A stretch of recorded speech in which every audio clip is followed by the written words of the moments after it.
Will new media networks be built solely on podcasts and pivot away from video? Did a big tech firm known for privacy respond too slow to a bug reported by a user because they are almost too private with their engagement model? And why are Peloton advertisements being mocked on Twitter? All those topics and more on episode 33 of Disruptive FM. 1, 2, 3, 4. It's Disruptive FM. Disruptive FM. Disruptive FM. Welcome to Disruptive FM, where business and culture collide. Sponsored by Microsoft and Branding Strategy Insider.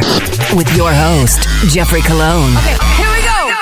Hey, what's up, everybody? Welcome to Disruptive FM, episode 33 for the week ending Friday, the 1st of February, 2019. 1 month down, 11 more to go. I'm Jeffrey Colon, your host for the next quarter hour as we engage at the intersection of marketing, tech, media, and popular culture. Let's do this.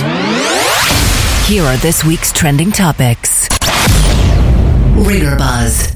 Last week, BuzzFeed and the Huffington Post had very large layoffs as the media landscape once again shifts. It appears that the media.com landscape might be having a bust or correction of sorts. This isn't just because of the internet.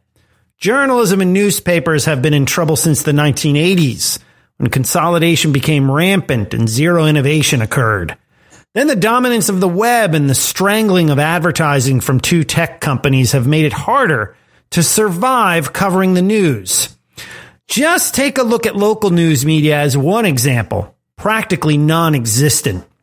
But there's one outlet who has a new model that may start to work because it isn't 100% dependent on advertising as we have come to think of it. One in particular really caught our ears. Bill Simmons and his sports site, The Ringer. What are they doing differently? Well, they seem to have pivoted from video to, audio. Why? Well, Simmons says it's profitable. In fact, the site does $15 million per year and has 100 full-time staffers. Could this be the future of journalism?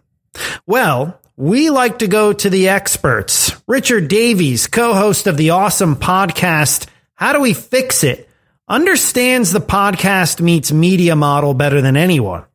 Here's what Richard had to say about it when I spoke to him via Skype earlier this week.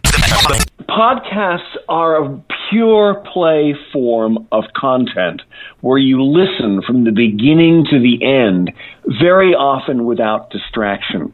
It's kind of a wonderful medium because it gets in under the gate when it comes to different forms of media. Think about it.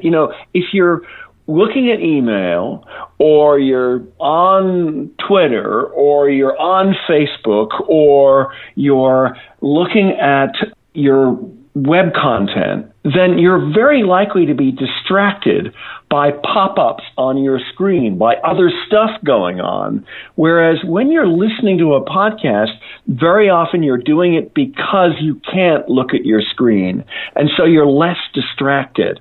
I think it's one reason why podcasts have such a deep and loyal following. And the other thing which is exciting about podcasts is they're not blowing up. They're not exploding.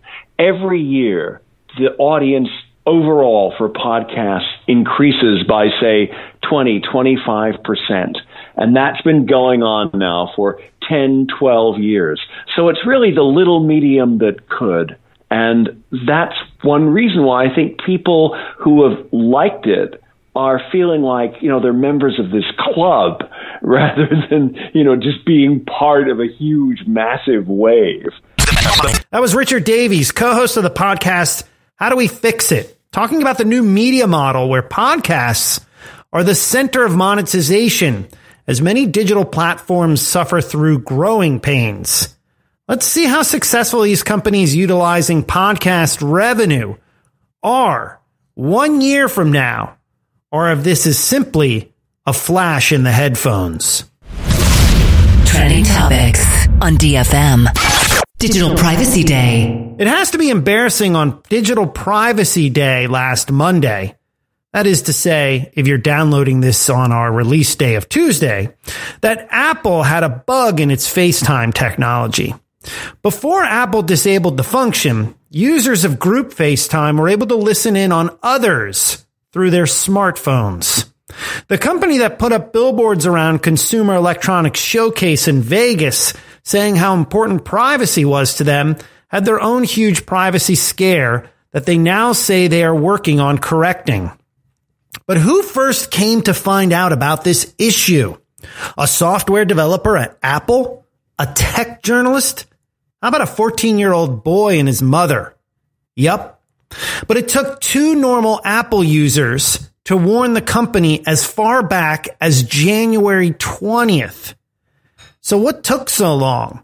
One reason may be Apple's closed communication style. They barely use social media. They've never tweeted to date. And the mother and son pair even faxed the company. Faxed a technology company.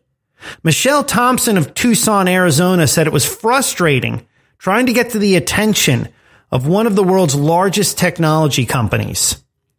She said, short of smoke signals, I was trying every method that someone could use to get a hold of someone at Apple. This is what she told the Wall Street Journal. The bug revealed while Apple is touting its commitment to user privacy to distinguish itself from other big tech companies affects FaceTime software running on iPhones, iPads, and Mac computers. It isn't clear when the glitch originated, though it affects a multi-person video chat function called Group FaceTime that Apple launched in October 2018. Apple's response to the bug is a serious one, even though they most likely will patch this up. To tell everyday users and customers that the only way the company will respond to the issue is registering as a developer and submitting the issue is, for lack of a better term, archaic.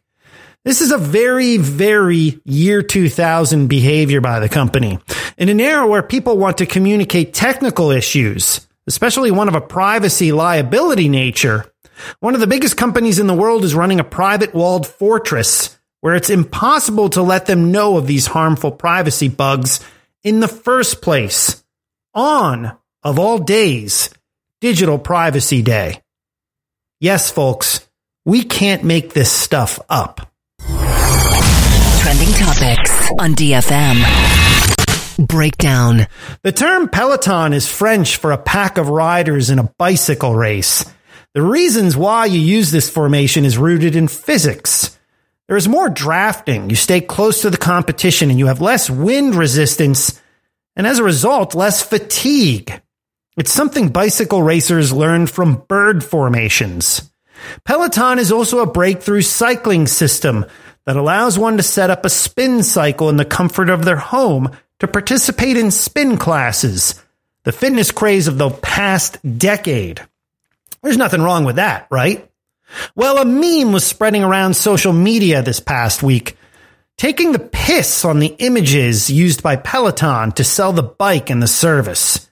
In all of them, it was noted how every person is part of the 1%, living in houses or apartments that don't appeal to anyone who's average.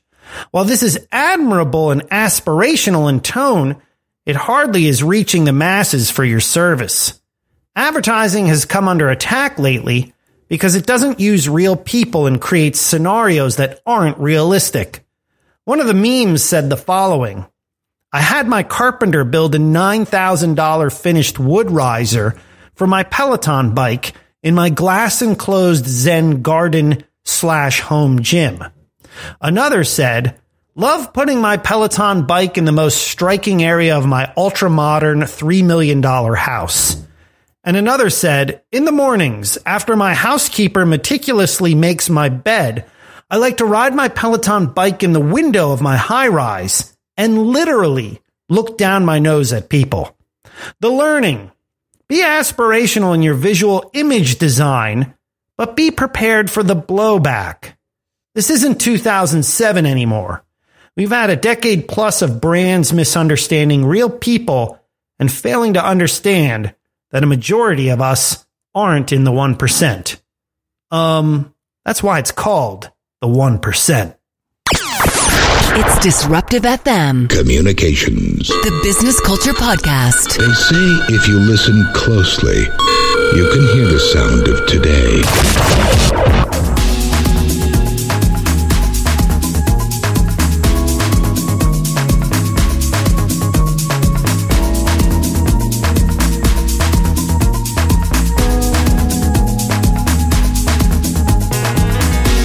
It's Disruptive FM, the culture of business. Brought to you by Microsoft Advertising and Branding Strategy Insider. I'm Jeffrey Colon.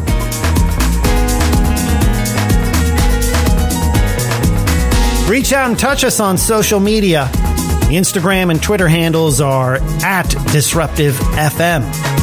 And connect with me personally on Instagram or Twitter @DJGEOFFE. And for more in-depth analysis of some of these topics, check out bingads.com/intelligence search and brandingstrategyinsider.com.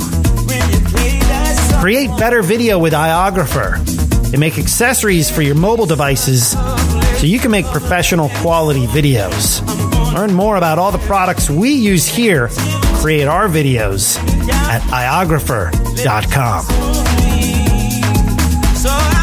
This week we got new music from Dennis Ferrer featuring KT Brooks. The track is called How Do I Let Go?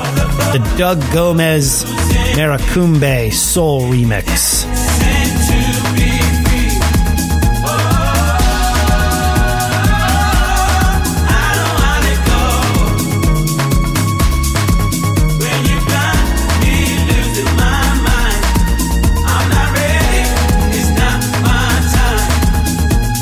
It's out now on a favorite label of ours, King Street Records out of New York City. You can check it out now on Spotify. We'll post a link in the description of this episode if you want to give it a full listen. The Super Bowl was this past Sunday, which also meant it was advertising's biggest day of the year. But it also meant some of the biggest remixing took place. What do we mean by that? Let us explain. Disruptive FM presents... Stop! It's the motherfucking remix! Everything is a remix. The Super Bowl was this past Sunday, and yup, there were tons of new ads. Some on display showed social purpose, others went the humorous route to make us laugh about the human condition. But what makes a good Super Bowl TV ad?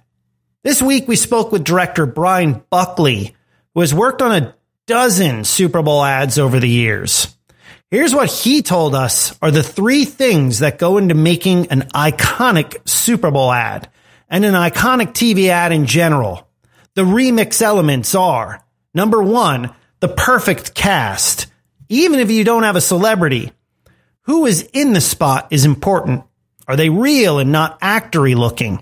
Do they fit the identity of the viewer who sees themselves in him or her? Number two, knowing your audience. Understanding who your target audience is important. For the Super Bowl, it pretty much cuts right down the middle for U.S. viewers. Understanding what the social and political climate is for that year is extremely important. In 2019, diversity and inclusivity is the most essential element to the work created. And number three, story structure. Ads follow the Hollywood classic story arc. In a film, you have to grab the viewer within the first 5 minutes.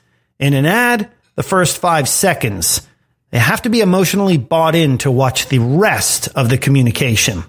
So while some brands and strategists may proclaim certain companies doing things in new and innovative ways when they Monday morning quarterback these ads, note how many of the most successful this year, as well as next year, got the three iconic elements down solid.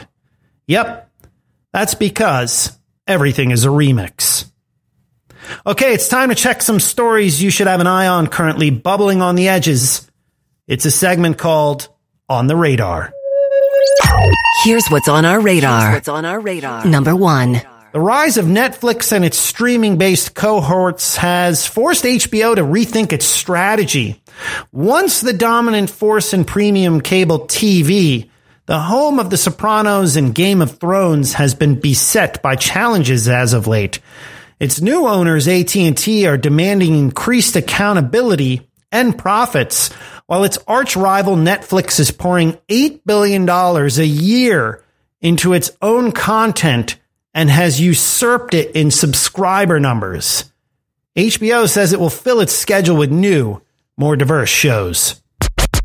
Number 2. Amazon, the retail giant, plans a major push into the Middle East after its 2017 acquisition of Soak.com.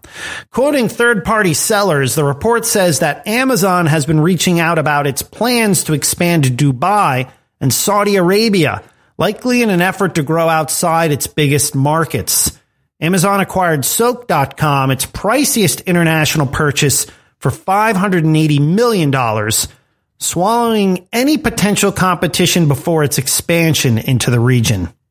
Number 3. Fashion Week in New York City is on the horizon. 5 trends from the 1990s we'll see on the catwalks. Fluorescent colors, stone-washed denim, baggy jeans, oh no, cycling shorts, there's that Peloton reference again, sportswear, including the hypebeast daddy sneaker trend, and moon bags, also known as the fanny pack. Let's just say if you look up rave fashion from the mid-1990s, well, that's the style for 2019. Baggy jeans?